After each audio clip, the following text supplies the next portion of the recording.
बिस्मिल्लाहिर्रहमानिर्रहीम। स्टूडेंट्स कैसे हैं आप? आई होप आप सब खैरियत से होंगे। तो आज हम स्टार्ट करने वाले हैं चैप्टर नंबर 10 एफएससी का, जो आईसीएस के कोर्स में भी शामिल है। एफएससी मैथमेटिक्स का चैप्टर नंबर 10 है, जिसका नेम है जी ट्रिग्नोमेट्रिक आइडेंटिटीज़। ठीक है जी। सबसे पहले तो उसका इंट्रोडक्शन जो है वो बहुत ज़रूरी है।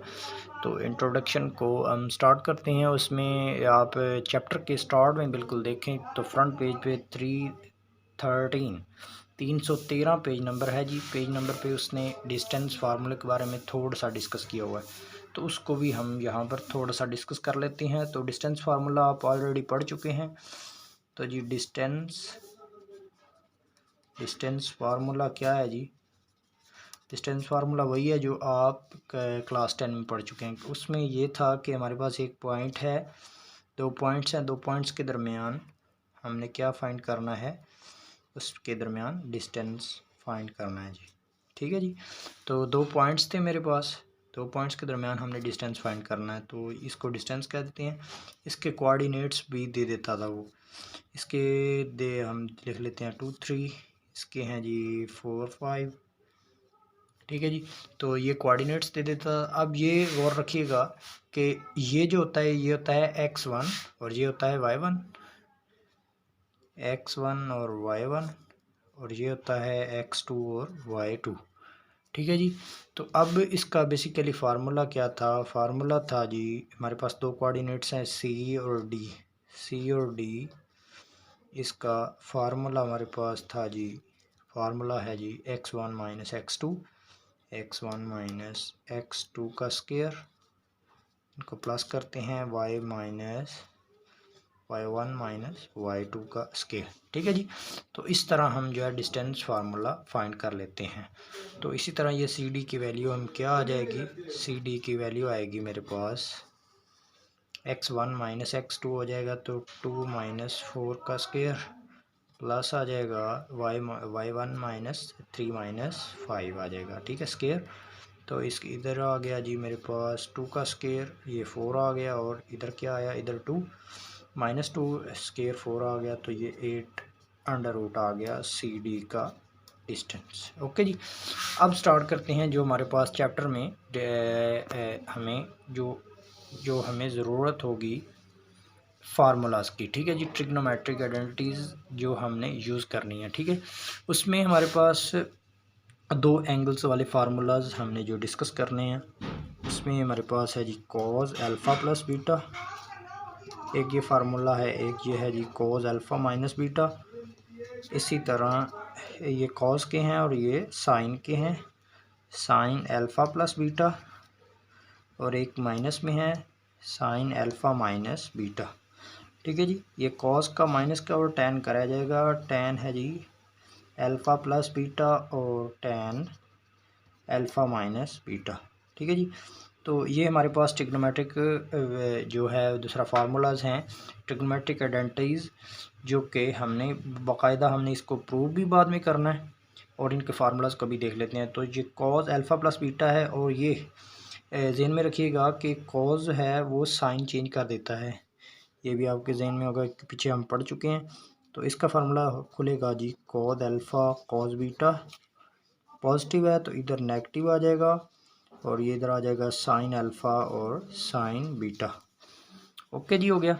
आगे आ गया जी कॉज अल्फ़ा माइनस बीटा है, इसका फार्मूला ओपन होगा जी कॉज अल्फ़ा कॉज बीटा, इधर पॉजिटिव होगा, ये नेगेटिव है, साइन उल्ट हुआ है, ये पॉजिटिव था तो इधर नेगेटिव हो गया, इधर माइनस था इधर प्लस आ गया। ठीक है, तो ये साइन अल्फ़ा और साइन बीटा आ गया।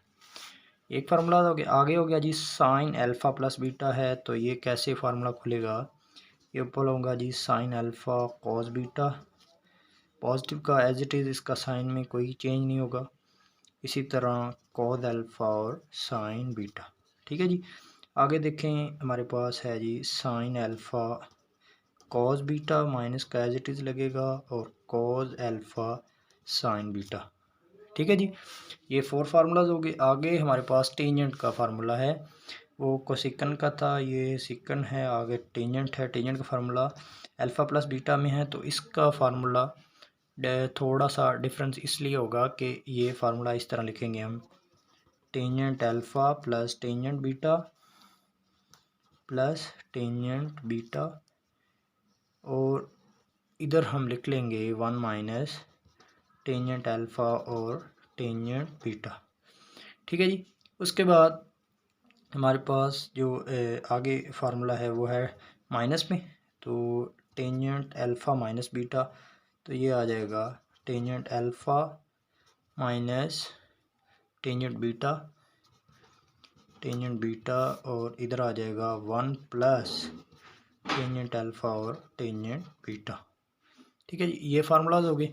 और उसके बाद आगे स्टूडेंट देखें जो हमारा पेज नंबर है आई थिंक 318 पे जो टॉपिक है उसका नेम है अलाइड एंगल। ठीक है जी। तो अलाइड एंगल बेसिकली क्या है? The angle associate with the basic angle, जो कि बेसिक एंगल से उसका एसोसिएट होगा।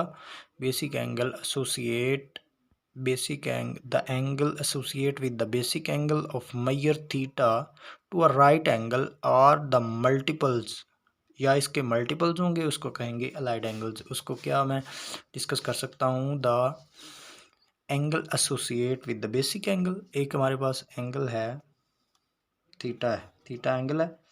अब क्या है, उसने कहा है कि the angle associate with the basic angle, जो कि बेसिक एंगल के साथ एसोसिएट करेगा, जिसमें क्या होगा, basic angle to mayor theta to a right angle और the multiples a is called as allied angle. उसको उसने डिस्कस यूँ किया हुआ है कि जैसे हम देख लें कि हमारे पास ये है थीटा है, उसको हम पॉजिटिव कर लें या नेगेटिव 90 है। ठीक है जी। आगे इसी तरह थीटा है, थीटा में हम 180 कर लें, तो ये मल्टीपल्स बेसिकली होगा ना, मल्टीपल ऑफ 90 डिग्री। ठीक है जी।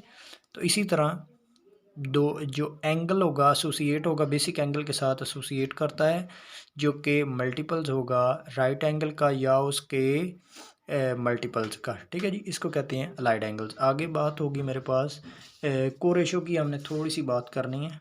को रेशो क्या होगा? को रेशो कब हम चेंज करेंगे? को रेशो बेसिकली ये है कि साइन को किस वक्त हम कॉज में चेंज करेंगे, टैन को कब हम कॉट में चेंज करेंगे, इसी तरह सेकंड को किस टाइम हमने कोसेकंड में चेंज करना है। ठीक है। तो को रेशो कब चेंज करेंगे, वो एक ही सूरत है। वो एक सूरत उसने चैप्टर नंबर इसी पेज के एंड पर उसने पॉइंट 1 बनाया हुआ है। उसमें उसने वाज़ह किया हुआ है कि if theta is added or subtracted, if theta is added or subtracted with the from the odd multiples of right angle, के जो राइट एंगल के साथ ओड मल्टीपल्स होगा, अगर उसको ऐड करेंगे या सब्ट्रैक्ट करेंगे तो जो ट्रिग्नोमेट्रिक रेशोज़ हैं वो चेंज हो जाएंगे इनटू को रेशो। ठीक है जी। उसमें क्या किया है कि ओड मल्टीपल्स कर लें राइट एंगल के साथ। ठीक है। तो इस तरह का अगर मामला हो जाए कि हमारे पास जो थीटा है वो ऐड करें या सब्ट्रैक्ट करें विद द ऐड करें या सब्ट्रैक्ट करें odd multiples of right angle के साथ, तो को रेशो वो चेंज हो जाएगी, वो ये मामला हो जाएगा। ठीक है जी। तो ये थोड़ी सी बातें थी जिनका हमें इल्म होना चाहिए। तो अब बाकायदा हम एक्सरसाइज का स्टार्ट करते हैं। अच्छा जी स्टूडेंट देखें, तो अब हम उसके ना जो एक्सरसाइज है, एक्सरसाइज से पहले उसने एग्जांपल्स दी हुई। ठीक है। तो उनको हम थोड़ा सा डिस्कस कर लेते हैं कि हम इनको सोल्यूशन कैसे करेंगे। उसने कहा without using table write down the values of trigonometric functions. Trigonometric functions के उसने वैल्यूज़ दे दी हैं कि बेसिकली उसने कहा है कि cos 315 है डिग्री है। तो अब इसकी वैल्यूज़ हमने फाइंड करनी है विदाउट यूजिंग सो जी लेट्स स्टार्ट। देखते हैं कि cos 315 की वैल्यूज़ की क्या उसका क्या आंसर आता है। तो देखें, इसको हम यूँ भी सॉल्व कर सकते हैं। ये cos है, तो क्या हम 315 को 270 प्लस 45 लिख सकते हैं? क्यों नहीं लिख सकते? आगे देखें जी, तो इसको हमने बेसिकली 90 में कन्वर्ट करना चाहेंगे। अब इसको मैं यूँ करूँगा 90s में, तो आगे हम लिख लेंगे 45 डिग्री। ठीक है जी। तो अब इसको डायरेक्ट हम, चूँकि ये है मेरे पास कॉस है, तो कॉज में यूँ होगा कि कॉज ये क्या हुआ, अब ये देखें कि ये वही हमारे पास आ जाएगा कि को रेशो कब चेंज होगी। को रेशो कब चेंज होगी, को रेशो उस सूरत में ही चेंज होगी व्हेन थीटा इज एडेड और subtracted with the right angle add हो रहा है ना, तो राइट एंगल के साथ ऐड हो रहा है या सब्ट्रैक्ट हो रहा है, तो उस सूरत में को रेशो चलेगी। तो अब ये कॉज है तो ये इधर साइन चल जाएगा, ठीक है। साइन 45 की वैल्यूज़ जो होती हैं 45 डिग्री, तो साइन जो है वो पॉजिटिव जाएगा, ठीक है, सिर्फ रेशो चेंज हुई, पॉजिटिव हो गया। और साइन 45 की वैल्यू होती है 1/√2। ओके हो गया जी। ये हमने क्यों रेशो चेंज की, क्योंकि यहाँ पर को रेशो वाला वही बात आ गई थी कि जब थीटा जो है वो मल्टीपल जो सब्ट्रैक्ट हो या ऐड हो with the multiples of right angle, ठीक है जी। आगे बात करते हैं, हमारे पास जो दूसरी एग्जांपल है, दूसरी एग्जांपल में उसने बताया हुआ है कि साइन 540, इसको कैसे हम सॉल्व करेंगे। ये है जी साइन 540 को 540 है तो इसको हम यूँ भी लिख सकते हैं कि, अच्छा जी यहाँ पे देखें साइन, इसको हम मल्टीप्लाई में लिख सकते हैं 6 क्रॉस 90 डिग्री। अब ये देखें कि ये ओड मल्टीपल्स नहीं है, ठीक है जी, 90 का ओड मल्टीपल्स नहीं है, तो यहाँ पर इसको 0 डिग्री हम लिखा जा सकता है। अब चूँकि साइन जो है वो इवन मल्टीपल है 90 का, ठीक है ना, को रेशो, तो रेशो चेंज बिल्कुल नहीं होगी। तो अब जो है हम क्या करेंगे कि चूँकि इस 90 वो हो गया तो ये साइन ज़ीरो आ जाएगा, ठीक है जी। साइन ज़ीरो जो होता है वो हमेशा ज़ीरो होता है। आगे देखिए जी, हमारे पास थर्ड क्वेश्चन है, वो है जी tan, इसकी ब्रैकेट है -135। ओके जी, तो अब क्या करेंगे कि माइनस को बाहर निकाल लेंगे, इसको लिखेंगे tan 135 इज़ इक्वल टू, आगे साइन वाइज वैसे ही रखेंगे, तो उसके बाद 180 में से अगर -45 कर लें तो हमारे पास -135 आ जाएगा। उसके बाद देखें कि जो 180 है उसको हम क्रॉस मल्टीपल 290 से कर लेंगे। अब चूँकि ये इवन मल्टीपल ऑफ 90 है, चूँकि अब जो दूसरा रेशो है वो चेंज नहीं होगी, ठीक है, तो -10, अब ये माइनस उधर डिग्री आ जाएगा तो -45 डिग्री हो जाएगा, ठीक है जी, 45 डिग्री, तो माइनस माइनस प्लस हो जाएगा, तो 45 डिग्री पे 10 जो है वो 1 होता है। तो दैट्स इट, ये हमारा था एग्जांपल थे। तो अब नेक्स्ट एक्सरसाइज पे